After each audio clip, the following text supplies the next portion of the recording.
वंदे मातरम। नमस्कार, जय श्री राम। एक भारतीय ऋषि का आज जन्मदिन है, 15 अक्टूबर। 15 अक्टूबर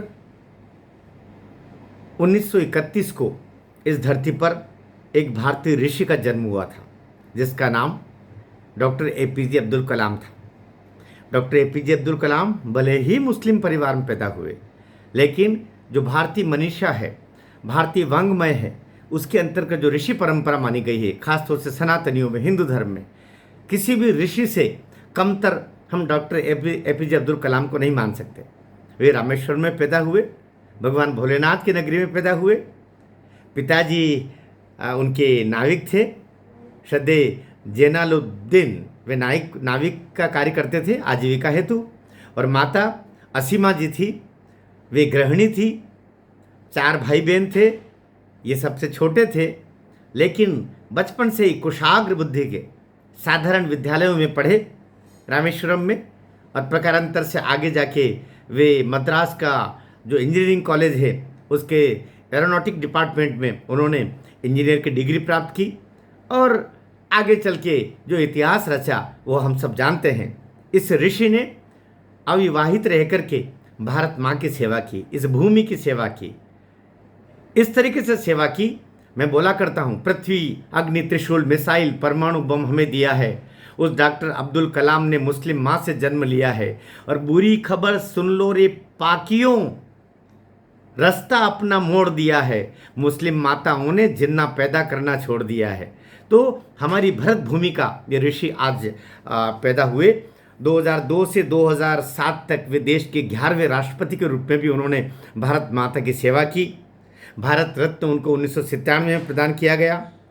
और हम किसी शिक्षक की जो आराधना करते हैं, किसी शिक्षक की जो पूजा करते हैं, किसी शिक्षक दिवस के रूप में किसी शिक्षक को अब तक डॉक्टर सर्वपल्ली राधाकृष्णन को मनाते हैं। लेकिन मैं बोला करता हूँ कि डॉक्टर सर्वपल्ली राधाकृष्णन तो राष्ट्रपति बने, शिक्षक के दायित्व से मुक्त होकर के, या शिक्षक के दायित्व में कभी रहे वो, और कालांतर में वे राष्ट्रपति बने। लेकिन राष्ट्रपति बनने के बाद में फिर उन्होंने शिक्षकी दायित्व छोड़ दिया। लेकिन डॉक्टर एपीजे अब्दुल कलाम शिक्षक थे, और शिक्षक होते हुए ही वे राष्ट्रपति के ओहदे तक गए। और राष्ट्रपति के रूप में अपने जीवन की सर्वश्रेष्ठ सेवाएं करने के बाद में जीवन के उत्तरार्ध में वापस शिलांग, मेघालय के भारतीय प्रौद्योगिकी संस्थान IIM में बच्चों को उद्बोधन देते हुए, बच्चों को मार्गदर्शन देते हुए, बच्चों का बौद्धिक प्रदान करते हुए, शिक्षा प्रदान करते हुए डायस पर ही हार्ट अटैक से उनकी मौत हुई। कोई शिक्षक राष्ट्रपति बनने के बाद में भी पढ़ाने जाता हो, ये डॉक्टर एपीजे अब्दुल कलाम ने करके दिखाया।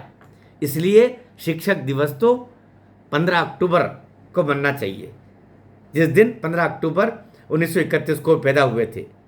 27 जुलाई 2015 को इस संसार से, इस नश्वर शरीर को छोड़ करके वे महाप्रयाण पे निकले।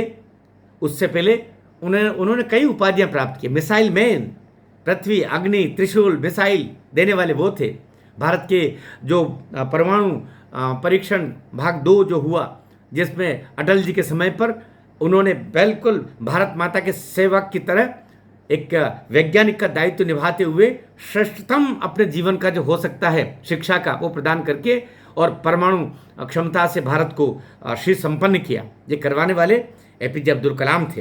तो आज का ये दिन, इसरो में भी सेवाएं दी, पोखरण में तो उन्होंने दिया ही, राजनीतिक रूप में, राष्ट्रपति के रूप में सर्वोच्च सेवाएं दी। तो आज एक महर्षि का जन्मदिन है, आप भी मनाएं। ईश्वर, अल्लाह, जो भी हम ऊपर वाले को कहें, जहाँ पर भी एपीजे अब्दुल कलाम की वह पवित्र आत्मा इस समय हो, भगवान उनको अपने उच्चतम स्थान पर प्रदान करें। और ऐसे ऋषियों को वे बार बार भगवान इस सृष्टि पर भेजें, भारत भूमि पर भेजें, ताकि दुनिया के उद्धार के लिए, दुनिया को श्रेष्ठ दुनिया बनाने के लिए उनका उपयोग और हम करते रहें। आज के दिन शत शत हजार हजार समुद्र में जितनी बूंदें, आसमान में जितने तारे, उतने वंदन करते हैं एपीजे अब्दुल कलाम जी को। प्रणाम, जय श्री राम, नमस्कार।